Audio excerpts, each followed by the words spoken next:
Olá pessoal, aqui é Luciano Anselmo falando e agora a gente vai ler a Lei 9.784 de 20 de janeiro de 1999, certo?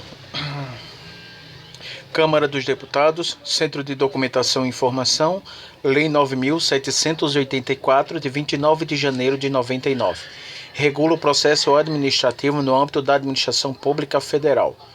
O Presidente da República faço saber que o Congresso Nacional decreta e eu sanciono a seguinte lei.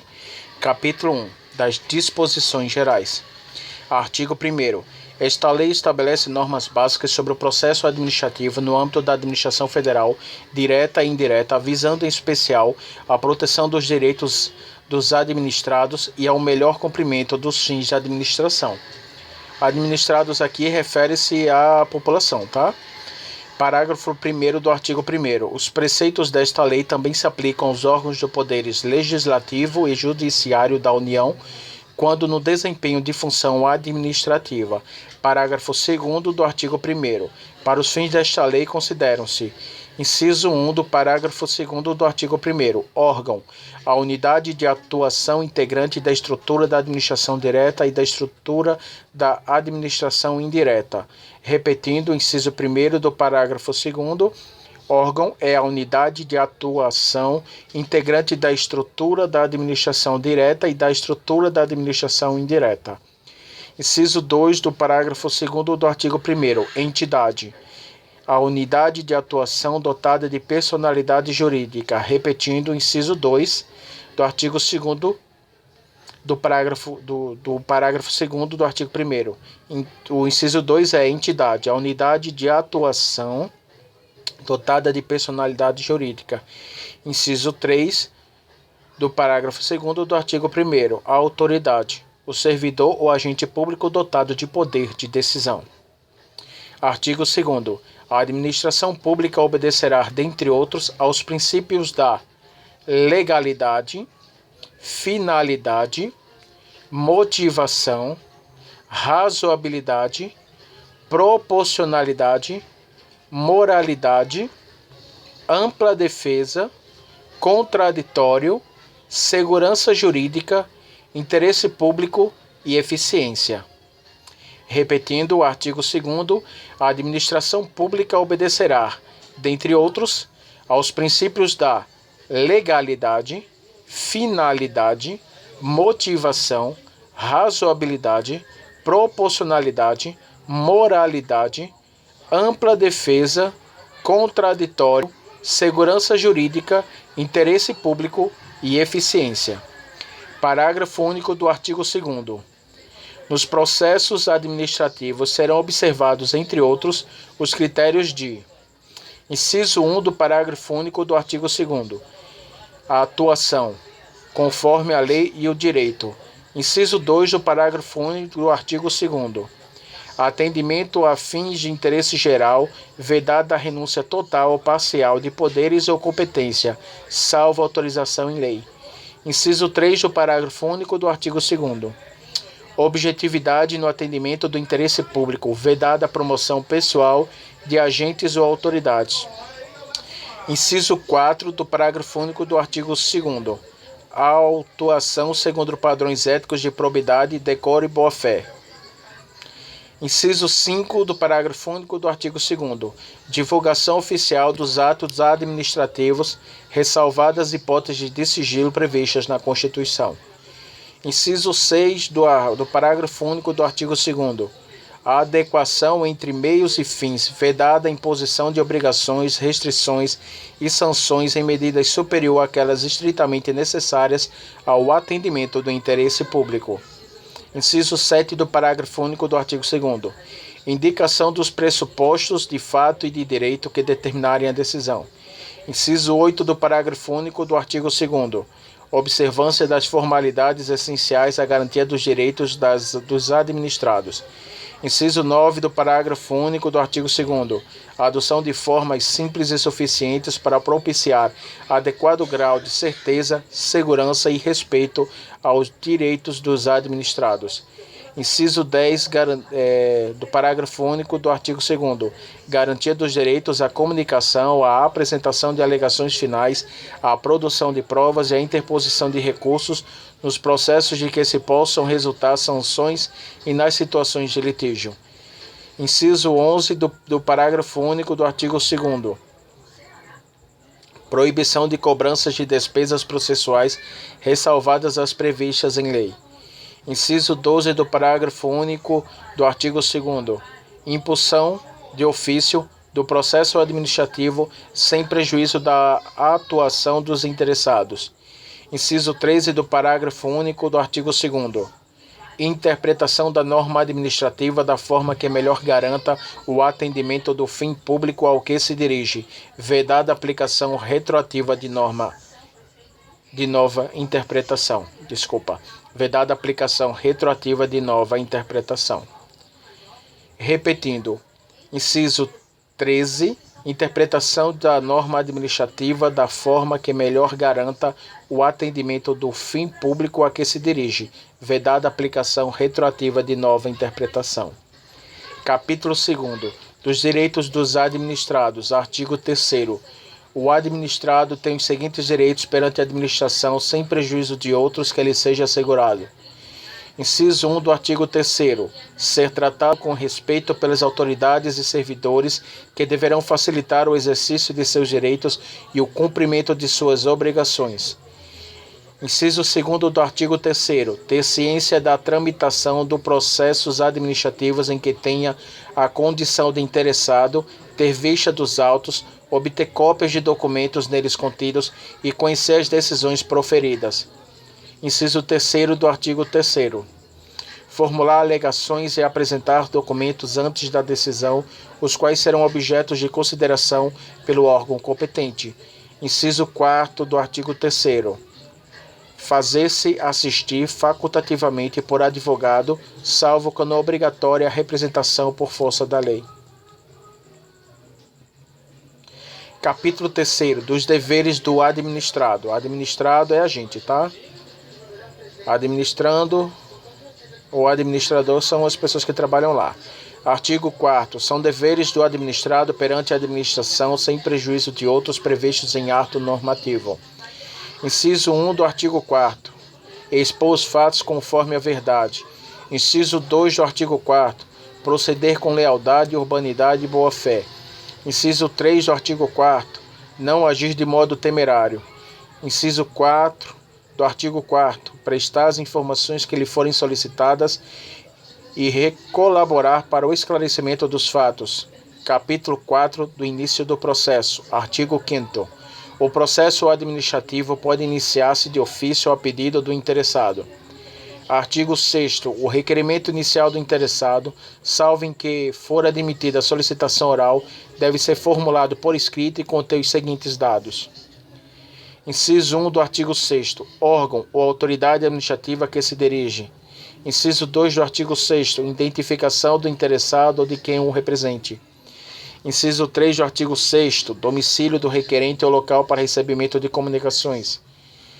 Inciso 4 do artigo 6º. Formulação do pedido com exposição dos fatos e de seus fundamentos. Inciso 5 do artigo 6. Data e assinatura do requerente ou de seu representante. Parágrafo único do artigo 6º. É vedada a administração a recusa imotivada de recebimento de documentos, devendo o servidor orientar o interessado quanto ao suprimento de eventuais falhas. Artigo 7º. Os órgãos e entidades administrativas deverão elaborar modelos ou formulários padronizados para assuntos que importem pretensões equivalentes. Artigo 8º. Quando os pedidos de uma pluralidade de interessados tiverem conteúdo e fundamentos idênticos, poderão ser formulados em um único requerimento, salvo preceito legal em contrário. Capítulo 5 dos interessados. Artigo 9º. São legitimados como interessados no processo administrativo. Inciso 1 do artigo 9. Pessoas físicas ou jurídicas que iniciem como titulares de direitos ou interesses individuais ou no exercício dos direitos de representação. Inciso 2 do artigo 9. Aqueles que, sem terem iniciado o processo, têm direitos ou interesses que possam ser afetados pela decisão a ser adotada. Inciso 3 do artigo 9. As organizações e associações representativas no tocante a direitos e interesses coletivos. Inciso 4 do artigo 9. As pessoas ou as associações legalmente constituídas quanto aos direitos ou interesses difusos. Artigo 10. São capazes, para fins de processo administrativo, os maiores de 18 anos, ressalvadas previsão especial em ato normativo próprio. Capítulo 6 da competência. Artigo 11. A competência é irrenunciável e se exerce pelos órgãos administrativos a que foi atribuída como própria, salvo os casos de delegação e avocação legalmente admitidos. Artigo 12. Um órgão administrativo e seu titular poderão, se não houver impedimento legal, delegar parte de sua competência a outros órgãos ou titulares, ainda que estes não lhes sejam hierarquicamente subordinados, quando for conveniente, em razão de circunstâncias de índole técnica, social, econômica, jurídica ou territorial. Parágrafo único. O disposto no caput deste artigo aplica-se à delegação de competência dos órgãos colegiados aos respectivos presidentes. Artigo 13. Não podem ser objeto de delegação. Inciso 1 do artigo 13. A edição de atos de caráter normativo. Inciso 2 do artigo 13. A decisão de recursos administrativos. Inciso 3 do artigo 13. As matérias de competência exclusivas do órgão ou autoridade. Artigo 14. O ato de delegação e sua revogação deverão ser publicados no meio oficial. Parágrafo 1º do artigo 14. O ato de delegação especificará as matérias e poderes transferidos, os limites da atuação do delegado, a duração e os objetivos da delegação e o recurso cabível, podendo conter ressalva de exercícios da atribuição delegada. Parágrafo 2º do artigo 14. O ato de delegação é revogável a qualquer tempo pela autoridade delegante. Parágrafo 3º do artigo 14. As decisões adotadas por delegação devem mencionar explicitamente esta qualidade e considerar-se-ão editadas pelo delegado. Artigo 15. Será permitida, em caráter excepcional e por motivos relevantes devidamente justificados, a avocação temporária de competência atribuídas a órgão hierarquicamente inferior. Artigo 16. Os órgãos e entidades administrativas divulgarão publicamente os locais das respectivas sedes e, quando conveniente, a unidade fundacional competente em matéria de interesse especial. Artigo 17. Inexistindo competência legal específica, o processo administrativo deverá ser iniciado perante a autoridade de menor grau hierárquico para decidir. Capítulo 7. Dos impedimentos e da suspeição. Artigo 18. É impedido de atuar em processo administrativo servidor ou autoridade que, inciso 1 do artigo 18, tenha interesse direto ou indireto na matéria. Inciso 2 do artigo 18. Tenha participado ou venha participar como perito, testemunha ou representante, ou se tais situações ocorrerem quando ao cônjuge, companheiro ou parente e afins até o 3º grau. Inciso 3 do artigo 18. Esteja litigando judicial ou administrativamente com o interessado ou respectivo cônjuge ou companheiro. Artigo 19. A autoridade ou servidor que incorrer em impedimento deve comunicar o fato à autoridade competente, abstendo-se de atuar. Parágrafo único do artigo 19. A omissão do dever de comunicar o impedimento constitui falta grave para efeitos disciplinares. Artigo 20. Pode ser arguida a suspeição de autoridade ou servidor que tenha amizade íntima ou inimizade notória com algum dos interessados ou com os respectivos cônjuges, companheiros, parênteses e afins até o 3º grau. Artigo 21. O indeferimento de alegação de suspeição poderá ser objeto de recurso sem efeito suspensivo. Capítulo 8. Da forma, tempo e lugar dos atos do processo. Artigo 22. Os atos do processo administrativo não dependem de forma determinada, senão quando a lei expressamente a exigir. Parágrafo 1º do artigo 22. Os atos do processo devem ser produzidos por escrito, em vernáculo, com a data e o local de sua realização e a assinatura da autoridade responsável. Gente, o parágrafo 1º, quando ele diz os atos do processo devem ser produzidos por escrito em vernáculo, é o português, tá? Parágrafo 2º do artigo 22. Salvo imposição legal, o reconhecimento de firma somente será exigido quando houver dúvida de autenticidade. Parágrafo 3º do artigo 22. A autenticação de documentos exigidos em cópia poderá ser feita pelo órgão administrativo. Parágrafo 4º do artigo 22. O processo deverá ter suas páginas numeradas sequencialmente e rubricadas.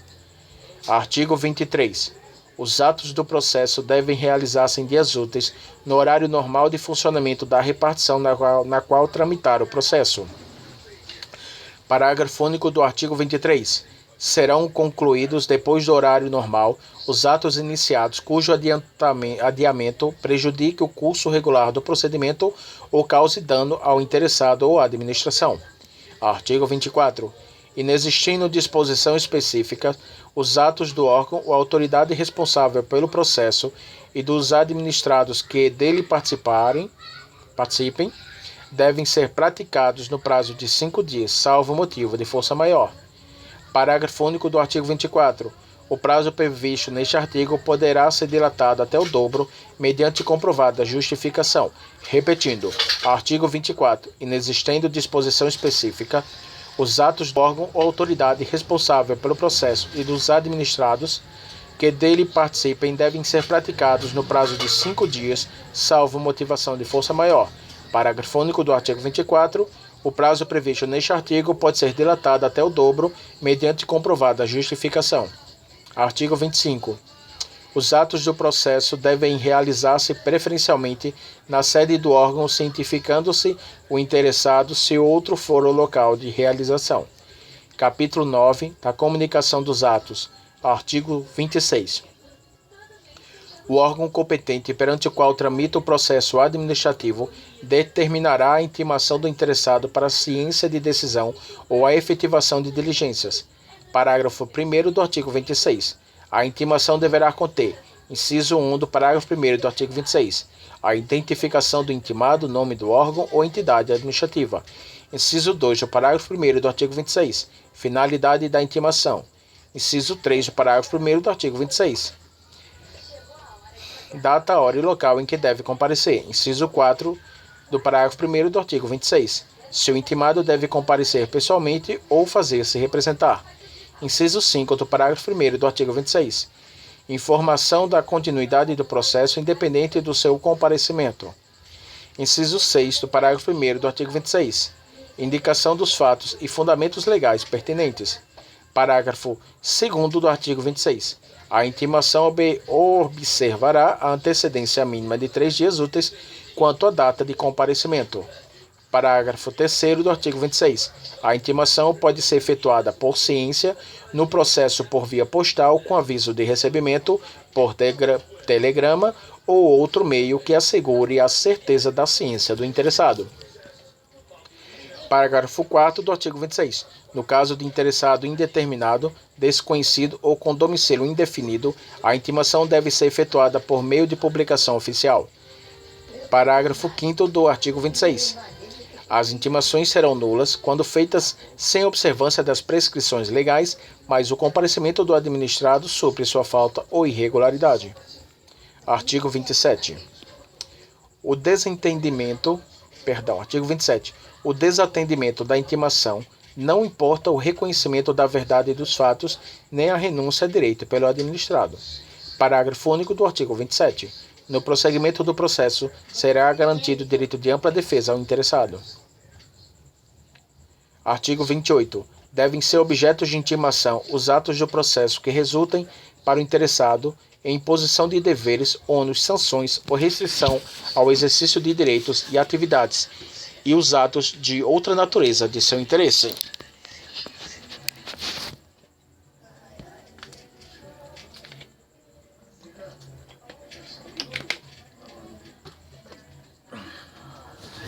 Vamos lá, voltando.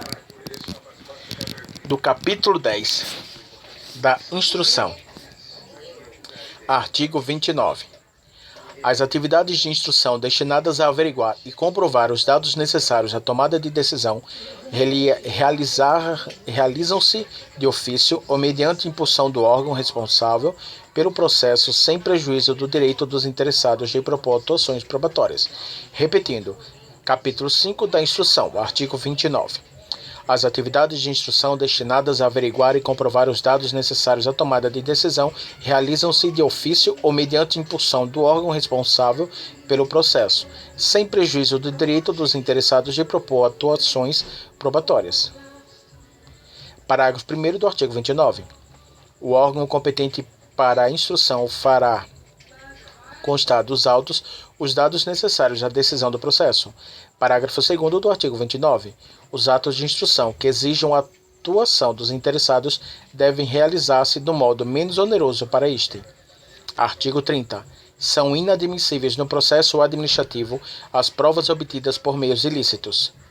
Artigo 31. Quando a matéria do processo envolver assunto de interesse geral, o órgão competente poderá, mediante despacho motivado, abrir período de consulta pública para manifestação de terceiros antes da decisão do pedido, se não houver prejuízo para a parte interessada. Parágrafo 1º do artigo 31. A abertura da consulta pública será objeto de divulgação pelos meios oficiais, a fim de que pessoas físicas ou jurídicas possam examinar os autos, fixando-se prazo, oferecimento de alegações estritas. Parágrafo 2º. O comparecimento à consulta pública não confere por si a condição de interessado. Repetindo. Parágrafo 1º do artigo 31. A abertura da consulta pública será objeto de divulgação pelos meios oficiais, a fim de que pessoas físicas ou jurídicas possam examinar os autos, fixando-se prazo para oferecimento de alegações escritas. Parágrafo 2º do artigo 31. O comparecimento à consulta pública não confere por si a condição de interessado do processo, mas confere o direito de obter da administração resposta fundamentada que poderá ser comum a todas as alegações substancialmente iguais. Artigo 32. Antes da tomada de decisão, a juízo da autoridade, diante da relevância da questão, poderá ser realizada audiência pública para debate sobre a matéria do processo. Artigo 33. Os órgãos e entidades administrativas em matéria relevante poderão estabelecer outros meios de participação de administrados, diretamente ou por meio de organização, e associações legalmente reconhecidas. Artigo 34. O resultado da consulta e audiência pública e de outros meios de participação de administrados deverão ser apresentados com a indicação do procedimento adotado. Artigo 35. Quando necessária, a instrução do processo, a audiência de outros órgãos ou entidades administrativas poderá ser realizada em reunião conjunta com a participação de titulares ou representantes dos órgãos competentes, lavrando-se a respectiva ata a ser juntada aos autos. Artigo 36. Cabe ao interessado a prova dos fatos que tenha alegado, sem prejuízo do dever atribuído ao órgão competente para a instrução e do disposto no artigo 37 desta lei. Artigo 37. Quando o interessado declarar que fatos e dados estão registrados em documentos existentes na própria administração responsável pelo processo ou em outro órgão administrativo, o órgão competente para a instrução proverá, de ofício, a obtenção dos documentos ou das respectivas cópias. Artigo 38. O interessado poderá, na fase instrutória e antes da tomada de decisão, juntar documentos e pareceres, requerer diligências e perícias, bem como aduzir alegações referentes às matérias objetos ao processo. Parágrafo 1º do artigo 38. Os elementos probatórios deverão ser considerados na motivação do relatório e da decisão. Parágrafo 2º do artigo 38. Somente poderão ser recusados, mediante decisão fundamentada, as provas propostas pelos interessados quando sejam ilícitas, impertinentes, desnecessárias ou protelatórias.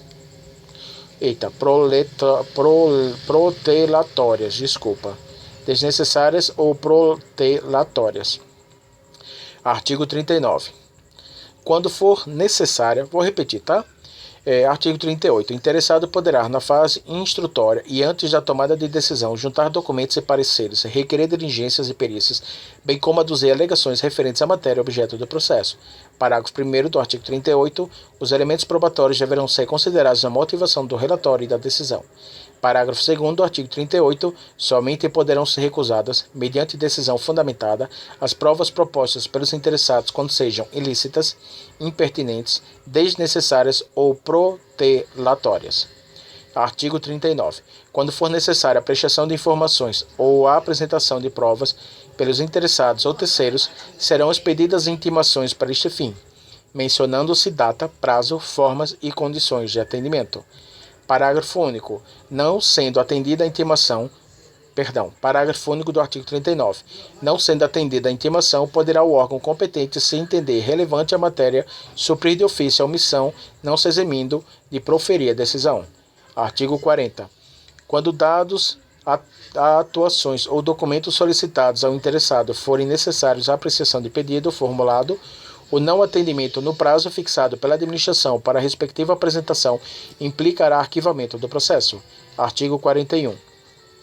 Os interessados serão intimados de prova ou diligência ordenada com antecedência mínima de 3 dias úteis, mencionando-se data, hora e local de realização. Artigo 42. Quando deva ser obrigatoriamente ouvido um órgão consultivo, o parecer deverá ser emitido no prazo máximo de 15 dias, salvo norma especial ou comprovada necessidade de maior prazo.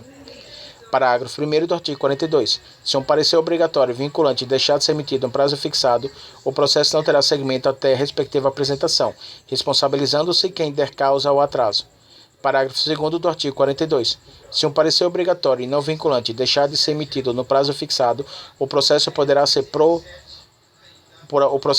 ter prosseguimento e ser decidido com sua dispensa sem prejuízo da responsabilidade de quem se omitiu no atendimento. Artigo 43. Quando, por disposição de um ato normativo, devam ser previamente obtidos laudos técnicos de órgãos administrativos e estes não cumprirem o encargo no prazo assinado, o órgão responsável pela instrução deverá solicitar laudo técnico de outro órgão dotado de qualificação e capacidade técnica equivalentes. Artigo 44. Encerrada a instrução, o interessado terá o direito de manifestar-se no prazo máximo de 10 dias, salvo se outro prazo for legalmente fixado. Artigo 45. Em caso de risco iminente, a administração pública poderá motivadamente adotar providências acauteladoras sem a prévia manifestação do interessado. Artigo 46. Os interessados têm o direito à vista dos processos e a obter certidões ou cópias reprográficas dos dados e documentos que integram, ressalvados dados e documentos de terceiros protegidos por sigilo ou pelo direito à privacidade, à honra e à imagem.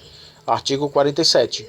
O órgão de instrução que não for competente para emitir a decisão final elaborará relatório indicando o pedido inicial, o conteúdo das fases do procedimento e formulará propostas de decisão objetivamente justificada, encaminhando o processo à autoridade competente. Capítulo 11 do dever de decidir. Artigo 48. A administração tem o dever de explicitamente emitir decisão nos processos administrativos e sobre solicitações ou reclamações em matéria de sua competência. Artigo 49. Concluída a instrução de processo administrativo, a administração tem um prazo de até 30 dias para decidir, salvo prorrogado por igual período expressamente motivada. Capítulo 12 da motivação. Artigo 50. Os atos administrativos deverão ser motivados com indicação dos fatos e dos fundamentos jurídicos quando, inciso 1 do artigo 50, neguem, limitem ou afetem direitos ou interesses. Inciso 2 do artigo 50. Imponham ou agravem deveres, encargos ou sanções. Inciso 3 do artigo 50. Decidam processos administrativos de concurso ou seleção pública. Inciso 4 do artigo 50. Dispensa ou declara inexigibilidade de processo licitatório. Inciso 5 do artigo 50. Decidam recursos administrativos. Inciso 6 do artigo 50.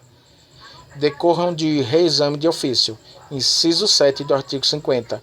Deixem de aplicar jurisprudência afirmada sobre a questão ou discrepem de pareceres, laudos, propostas e relatórios oficiais. Inciso 8 do artigo 50. Importe anulação, revogação, suspensão ou convalidação de ato administrativo. Parágrafo 1º do artigo 50. A motivação deve ser explícita, clara e congruente, podendo consistir em declaração de concordância com fundamentos de anteriores pareceres, informações, decisões ou propostas que, neste caso, serão parte integrante do ato. Parágrafo 2º do artigo 50. Na solução de vários assuntos da mesma natureza, pode ser utilizado meio mecânico que reproduz os fundamentos das decisões, desde que não prejudique direito ou garantia dos interessados. Parágrafo 3º do artigo 50. A motivação das decisões de órgãos colegiados e comissões ou de decisões orais constará da respectiva ata ou de termos escrito. Capítulo 13 da desistência e outros casos de extinção do processo. Artigo 51. O interessado poderá, mediante manifestação escrita, desistir total ou parcialmente do pedido formulado ou ainda renunciar aos direitos disponíveis. Parágrafo 1º do artigo 51. Havendo vários interessados, a desistência ou renúncia atinge somente quem a tenha formulado. Parágrafo 2º do artigo 51. A desistência ou renúncia do interessado, conforme o caso, não prejudica o prosseguimento do processo, se a administração considerar que o interesse público assim o exija. Artigo 52. O órgão competente poderá declarar extinto o processo quando exaurida sua finalidade ou objeto da decisão, se tornar impossível, inútil ou prejudicado por fato superveniente. Capítulo 14 da anulação, revogação e convalidação. O artigo 53. A administração deve anular seus próprios atos quando eivados de vícios de ilegalidade e pode revogá-los por motivos de conveniência ou oportunidade, respeitados os direitos adquiridos. Artigo 54.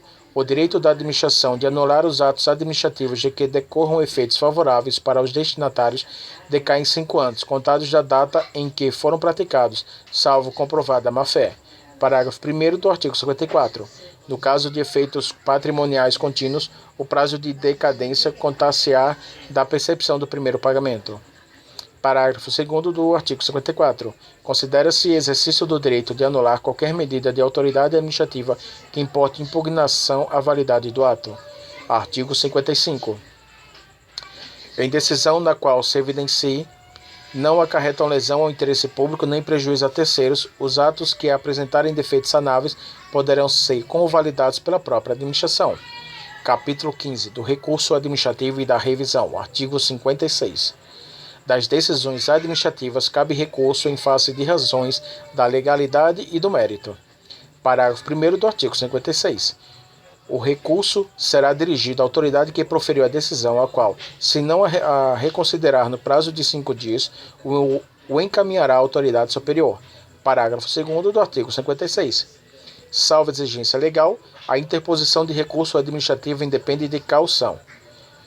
Parágrafo 3º do artigo 56. Se o recorrente alegar que a decisão administrativa contraria enunciado da súmula vinculante, caberá à autoridade prolatora da decisão impugnada, se não a reconsiderar, explicitar, antes de encaminhar o recurso à autoridade superior, as razões de aplicabilidade ou inaplicabilidade da súmula, conforme o caso.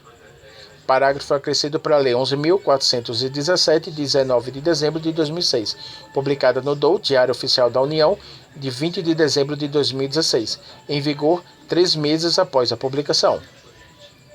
Artigo 57. O recurso administrativo tramitará no máximo por 3 instâncias administrativas, salvo disposição legal diversa. Artigo 58. Tem legitimidade para interpor recurso administrativo. Inciso 1 do artigo 58. Os titulares de direitos e interesses que forem parte no processo. Inciso 2 do artigo 58. Aqueles cujos direitos ou interesses forem indiretamente afetados pela decisão recorrida. Inciso 3 do artigo 58. As organizações e associações representativas no tocante a direitos e interesses coletivos. Inciso 4 do artigo 58. Os cidadãos ou associações quanto a direitos ou interesses difusos. Artigo 59.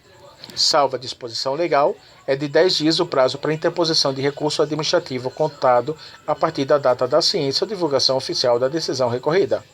Parágrafo 1º do artigo 59. Quando a lei não fixar prazo diferente, o recurso administrativo deverá ser decidido no prazo máximo de 30 dias, a partir do recebimento dos autos pelo órgão competente. Parágrafo 2º do artigo 59. O prazo mencionado no parágrafo anterior poderá ser prorrogável por igual período antes de justificativa explícita. Artigo 60. Os recursos interpõem-se por meio de requerimento no qual o recorrente deverá expor os fundamentos do pedido de reexame, podendo juntar os documentos que julgar convenientes.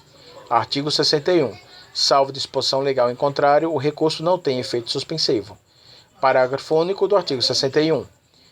Havendo justo receio de prejuízo de difícil ou incerta reparação decorrente da execução, a autoridade recorrida ou a imediata superior poderá, de ofício ou a pedido, dar efeito suspensivo ao recurso. Artigo 62. Interposto o recurso, o órgão competente, para dele conhecer, deverá intimar os demais interessados para que, no prazo de 5 dias úteis, apresentem alegações. Artigo 63. O recurso não será conhecido quando interposto. Inciso 1 do artigo 63, fora do prazo. Inciso 2 do artigo 63, perante órgão incompetente. Inciso 3 do artigo 63, por quem não seja legitimado. Inciso 4 do artigo 63, após exaurida a esfera administrativa. Parágrafo 1º do artigo 63. Na hipótese do inciso 2, será indicada ao recorrente a autoridade competente, sendo-lhe devolvido o prazo para recurso. Parágrafo 2º do artigo 63. O não reconhecimento do recurso não impede a administração de rever de ofício o ato ilegal, desde que não ocorrida percussão administrativa. Artigo 64. O órgão competente para decidir o recurso poderá confirmar, modificar, anular ou revogar total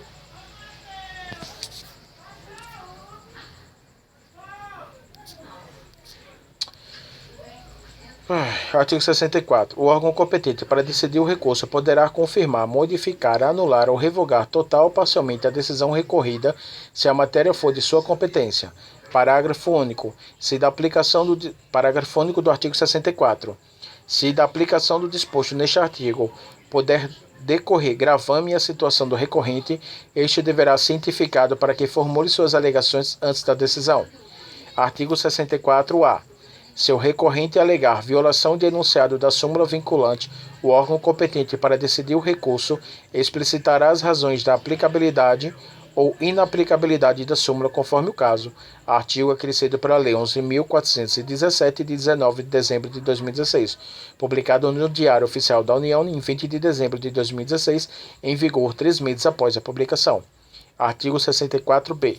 Acolhida pelo Supremo Tribunal Federal a reclamação fundada em violação de enunciado de súmula vinculante, dar-se-á a ciência à autoridade prolatora ao órgão competente para o julgamento do recurso, que deverão adequar as futuras decisões administrativas em casos semelhantes, sob pena de responsabilidade pessoal nas esferas civil, administrativa e penal.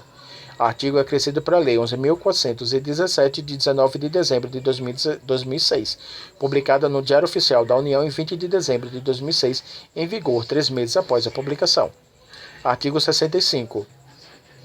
Os processos administrativos de que resultem sanções poderão ser revistos a qualquer tempo, a pedido ou de ofício, quando surgirem fatos novos ou circunstâncias relevantes suscetíveis de justificar a inadequação da sanção aplicada. Parágrafo único do artigo 65. Da revisão do processo não poderá resultar agravamento da sanção. Capítulo 16. Dos prazos. Artigo 66. Os prazos começam a correr a partir da data da cientificação oficial, excluindo-se da contagem o dia do começo e excluindo-se o do vencimento. Parágrafo 1º do artigo 66. Considera-se prorrogado o prazo até o primeiro dia útil seguinte se o vencimento cair em dia em que não houver expediente ou este foi encerrado antes da hora normal. Parágrafo 2º do artigo 66. Os prazos expressos em dias contam-se de modo contínuo. Parágrafo 3º do artigo 66. Os prazos fixados em meses ou anos contam-se de data a data. Se no mês do vencimento não houver o dia equivalente àquele do início do prazo, tem-se como termo o último dia do mês. Artigo 67. Salvo motivo de força maior devidamente comprovado, os prazos processuais não se suspendem. Capítulo 17. Das sanções. Artigo 68.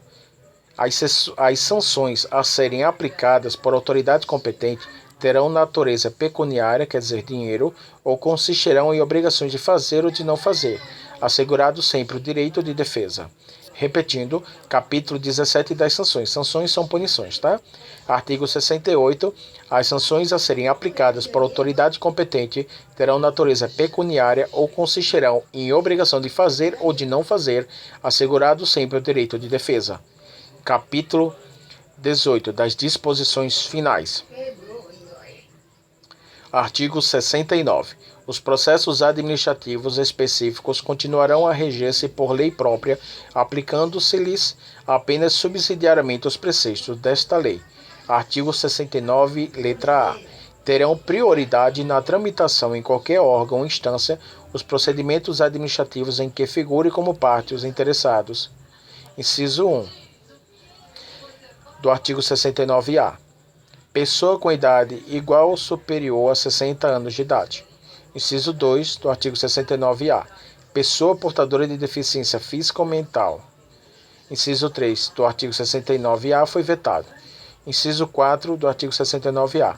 Pessoa portadora de tuberculose ativa, esclerose múltipla, neoplasia maligna, hanseníase, paralisia irreversível, incapacitante, cardiopatia grave, doença de Parkinson, espondiloartrose anquilosante, nefropatia grave, hepatopatia grave, estados avançados de doença de Paget, osteotite deformante, contaminação por radiação, síndrome de imunodeficiência adquirida ou outra doença grave, com base em conclusão da medicina especializada, mesmo que a doença tenha sido contraída após o início do processo. Parágrafo 1º do artigo 69-A. A pessoa interessada na obtenção do benefício, juntando prova de sua condição, deverá requerê-lo à autoridade administrativa competente, que determinará as providências e as serem cumpridas. Parágrafo 2º. Deferida a prioridade, os atos receberão identificação própria, que evidencie o regime de tramitação prioritária. Parágrafo 3º do artigo 69-A foi vetado e parágrafo 4º do artigo 69-A foi vetado, certo? Artigo 70. Esta lei entra em vigor na data de sua publicação, Brasília, 29 de janeiro de 1999. Fernando Henrique Cardoso, Renan Calheiros, Paulo Paiva.